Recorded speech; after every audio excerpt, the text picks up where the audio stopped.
오늘 본문 말씀도 어제 말씀 같이 지혜로운 자와 미련한 자가 자신과 또 자신이 속해 있는 공동체와 주변 사람들에게 미치는 영향에 대하여 말씀하고 있습니다. 우리는 공동체 하면 제일 먼저 떠오르는 것이 교회가 되죠. 하늘의 영원한 가족, 운명 공동체가 되었기 때문에 공동체, 가정 공동체, 교회 공동체, 국가 공동체, 그 공동체 속에 우리가 살고 있기에 공동체에 관한 말씀은 누구도 해당되지 않는 말씀이 없다. 다 똑같이 해당되는 말씀입니다. 13절을 보면 사연을 듣기 전에 대답하는 자는 미련하다 그랬습니다. 그래서 욕을 당한다. 사연을 듣기 전에 미리 화부터 내고 미리 성질부터 부리고 또 무슨 말을 지금 하는지 다 듣기도 전에 짐작해서 그건 이런 거야 하고 딱 얘기를 하는 것은 미련한 짓이다. 그래서 결과적으로 욕을 당할 수밖에 없다. 그런 말씀을 하시죠. 여러분 함께 사람이 살아갈 때에 공동체로 살아갈 때에 가족도 그렇고 교회도 그렇고 함께 살아가는 사람들 간에는 크고 작은 문제들이 끊임없이 발생합니다. 그런데 한 가지 알아야 할 건 문제가 발생하는 것은 이상한 일이 아닙니다. 또 문제가 발생한다고 곧 망하는 것도 아니에요. 문제는 뭐냐? 그런 일이 발생했을 때 그것을 직면하여 그것을 해결하고 하도록 다룰 때 그 문제를 야기시킨 그의 입장을 제대로 들어보고 이해하고 양쪽을 다 들어보고 해결하는 지혜가 중요하다. 다시 말씀드립니다. 문제는 항상 있습니다. 그 문제를 해결할 때 어떻게 하느냐, 한쪽만 날 듣느냐, 또 다 내용을 듣기 전에 결론부터 내리고 그렇게 대답을 하느냐 하는 그런 문제이죠. 상대방의 사연을 충분히 듣지도 않고 귀담아 듣지도 않고 화부터 내고 말을 막아버리는 사람은 어떤 사람이다? 미련한 사람이다. 그래서 그가 그것 때문에 오히려 욕을 당하게 된다.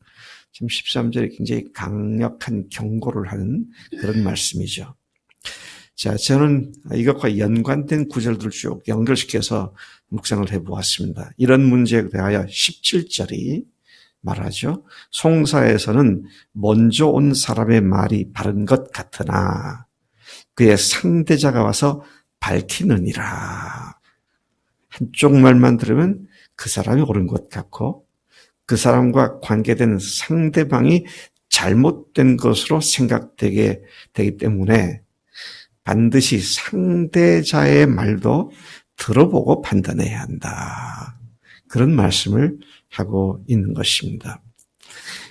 특히 이제 이게 감정적으로 치닫게 되는 문제를 다룸에 있어서는 먼저 알아야 하는 것은 그런 감정이 개입된 문제는 쉽게 해결되기가 어렵다. 이 사실을 알아야 한다는 것입니다. 19절이 그렇게 말하고 있죠. 노엽게 한 형제와 화목하기가 견고한 성을 취하기보다 어려운즉 이러한 다툼은 산성 문빗장 같으니라. 야, 이게 노엽게 한 형제, 다른 말은 감정적으로 대하고 감정과 얽혀져 있는 문제를 풀어나가기 위해서 그 사람과 이야기하고 화목한다는 말이 얼마나 어려우냐. 견고한 성을 빼앗는 것처럼 어렵다. 아니, 처럼 하죠. 그보다 더 어렵다. 또 그 화가 난 사람, 감정적인 문제에 빠져 있는 사람은 마음 문을 잘 열지 않는다. 어느 정도로 산성, 문빗장같이 꽉 마음을 닫고 있기 때문에 쉽게 해결되지 않는다. 감정 문제로 치닫게 되면 그 근본 문제가 쉽게 풀리지 않는다는 그런 말씀이죠. 문제가 발생한 형제와 화목하기가 그렇게 어렵다고 말하고 있음을 우리가 또한 상기시키고 명심해야 한다는 것입니다. 문제를 직면했을 때 미련한 자가 취하는 태도와 지혜로운 자가 그 문제를 직면한 태도는 확연히 다르다. 지혜롭고 명철한 사람은 딱 문제를 당했을 때 지식을 구한다 그랬습니다.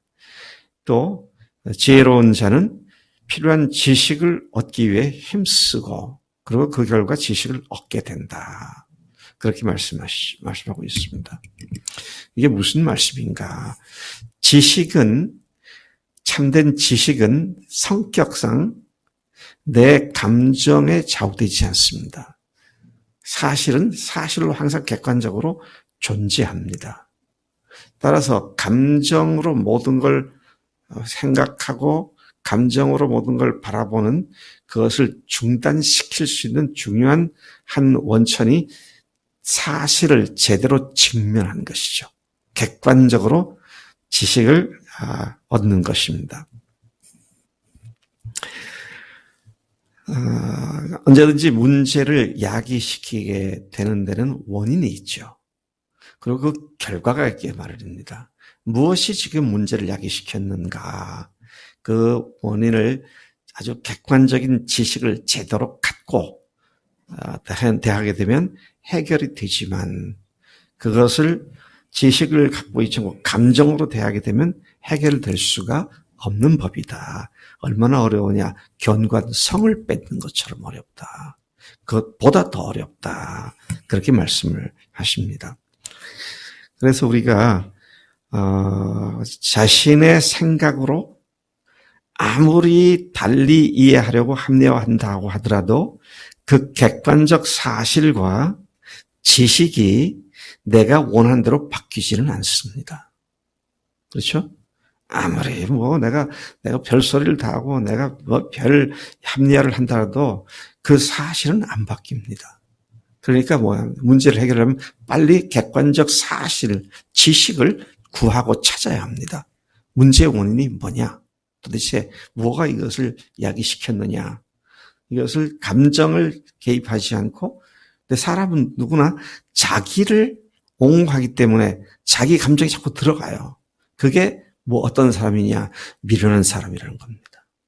오늘 13절 말씀에서 미련한 자다. 그런데 지혜로운 자는 참된 지식을 얻으며 그것을 구하는 자다.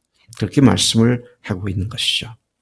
따라서 바른 심령, 바른 마음, 지혜로운 마음은 그의 병이죠. 그건 병입니다. 병. 그 병인 문제, 여기 문제를 병으로 생각을 해보게 되는데요. 능히 극복하게 하지만 바른 심령, 바른 마음, 지혜로운 마음은 그 문제를 극복하게 하지만 심령이 상하고 삐뚤어지면 그를 바로 일으켜 세울 자가 없다. 그렇게 말씀하십니다. 14절 말씀이 이렇게 말씀하십니다. 사람의 심령은 그의 병을 능히 이기려니와 심령이 상하면 그것을 누가 일으키겠느냐. 그런 마음에서 나오는 말이 그 사람을 죽이기도 하고 살리기도 한다. 21절이 그 말씀을 하고 있습니다. 죽고 사는 것이 혀의 힘에 달렸나니 혀를 쓰기 좋아하는 자는 혀의 열매를 먹으리라. 아무리 그럴듯한 말로 사실을 호도한다 그러죠. 사실을 왜곡 호도한다고 사실이 바뀌지 않습니다. 그냥 그것을 합리화하려고 했던 자기의 마음이 그 열매를 먹을 수밖에 없게 되는 그런 것이기 때문에 참 지식을 구하고 문제 해결을 해야 한다. 그런 말씀입니다. 20절 다시 돌아가 보면요. 사람은 입과 입술에서 나오는 열매로 말미암아 배부르게 되고 만족하게 된다고 강조하고 있습니다. 그 말한 대로 먹는다는 겁니다. 네. 바른 말을 하면 바른 열매를 먹고 틀린 말을 하면 틀린 열매를 먹게 되고 그렇게 된다. 16절을 봅니다. 사람의 선물은 그의 길을 넓게 하며 또 존귀한 자 앞으로 그를 인도하느니라. 화목하고자 문제를 털어놓은 사람에게 지혜자로서 명철하게 선하게 대함이 상대방에게 선물을 주는 것과 같으며 존귀하신 자이신 주님 앞에 바로 서게 만들어준다. 참 너무도 당연하면서도 귀한 말씀입니다. 선물, 그러니까 문제 때문에 이제 그걸 다루기 위해서 제기하는 사람에게 선물을 주는 건 그 문제를 선하게 해결하는 것이죠. 근데 선물이 아니라 징계와 채찍과 벌을 준다면 그건 망하는 것이죠. 자, 18절을 다시 가서 봅니다. 제비 뽑는 것은 다툼을 그치게 하여 강한 자 사이에 해결하게 하느니라. 여러분, 제비 뽑는 것은 하나님의 절대 섭리를 믿기 때문에 그렇게 하는 것이죠. 제비를 뽑아서 어떤 결과가 오든지 그건 하나님이 하신 것이다. 그렇게 믿기 때문에 제비를 뽑지 않습니까? 자, 그런 측면에서 그분께 전폭적으로 의지하고 맡기고 주님께서 하시도록 하나님의 섭리가 이루어지도록 그렇게 내 맡기는 믿음의 표현의 행위가 제비 뽑는 일이다. 그런 말씀하고 있습니다. 그러니까 무슨 말입니까? 인위적으로 내가 원하는 대로 조작하지 말라는 거예요. 주님이 섭리하신 대로 순종하라는 겁니다. 자, 계속해서 보겠습니다. 그러한 믿음의 행위는 강한 자가 누굽니까? 문제를 일으킨 자와 문제를 해결한 자가 다 팽팽하게 맞서죠. 네, 강한 자, 어려운 문제로 마음이 단단해진 사람들 간에 해결을 볼 수 있게 한다. 뭐가요? 하나님의 절대 섭리를 믿고 의지할 때 그분이 해결해 주신다. 자, 그렇게 말씀하고 있습니다. 그다음에 22절을 보면 아내를 얻는 자는 복을 얻고 여호와께 은총을 받는 자니라. 자, 대훈이가 어떻게 안 보이네. 이거 대훈이한테 꼭 내가 이거 말씀 보면서 대훈이가 꼭 들어야 할 말씀이다 싶은데. 아내를 얻는 자가 복을 얻는 자다.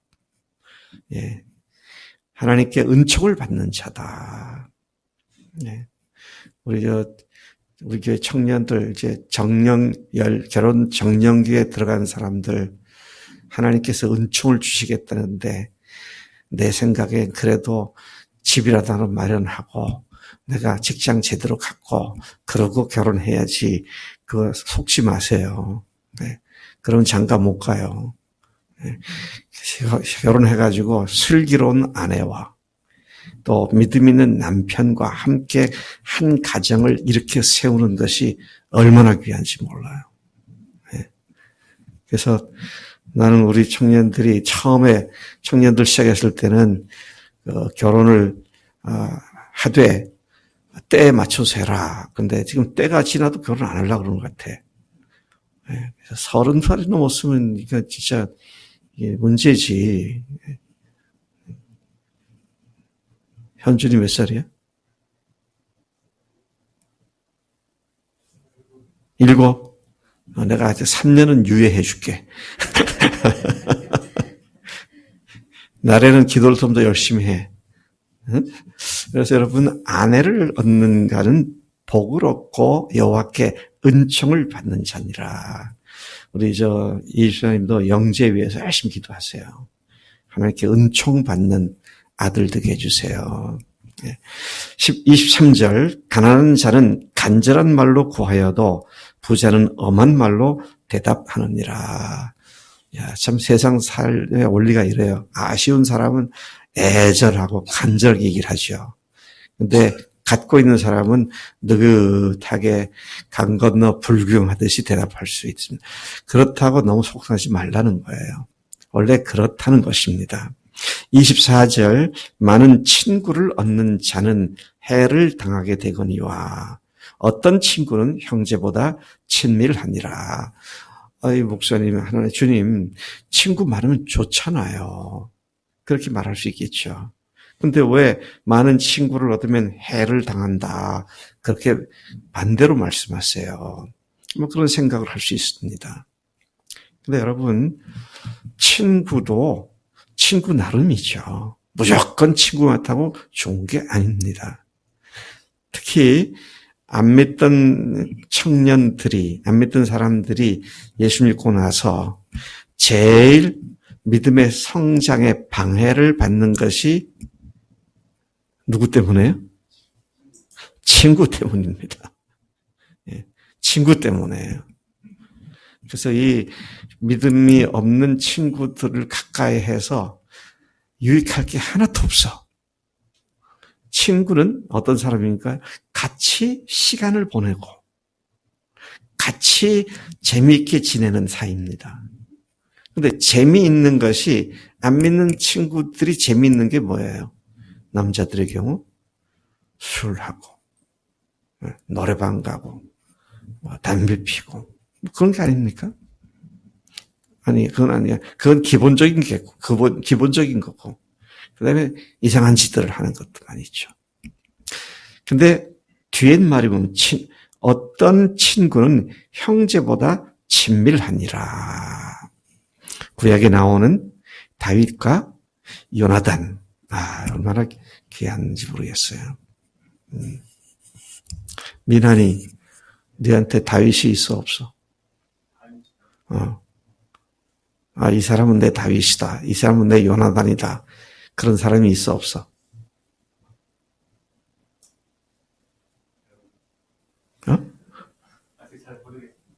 뭐 모르면 없단 얘기지. 상법인 있어, 없어? 대답하지 마. 없어. 내가 알아. 여러분, 친구는 어제 말씀에 위급할 때를 위해서 낫다, 필요하다. 정말 나라면 자기 목숨까지 줄 수 있는 그런 친한 형제보다 더 귀한 친구를 얻는 것이 복음 안에서만 가능한 줄로 믿습니다. 하나님 아버지 감사합니다. 저희들이 크고 작은 많은 일들을 겪고 살아갑니다. 많은 문제들과 직면합니다. 특별히 오늘 공동체에서 함께 생활하는 가운데 감정적으로 문제가 생겨서 감정적으로 빠져드는 문제에 대한 주님의 명백한 길을 다시 알려주시고 문제 해결을 어떻게 하는지 알려주셔서 감사합니다. 하나님, 우리가 발생한 문제를 없는 것처럼 그렇게 넘어가지 않고 꼭 해결하고 넘어가서 이전보다 더 생명을 주고받는 가까운 하늘의 가족의 관계를 늘 풍성히 누리도록 역사해 주옵소서. 하나님, 우리 교회 청년들, 결혼해야 할 사람들, 아버지 하나님, 이제 그 배우자들을 주님께서 보여주시고 또 결혼을 하여 아름다운 가정을 이룰 수 있도록 하나님의 은총을 받는 우리 교회 우리 형제들, 자매들, 청년들 되도록 역사하실 줄로 믿습니다. 감사합니다. 예수님의 이름으로 기도했사옵나이다. 아멘.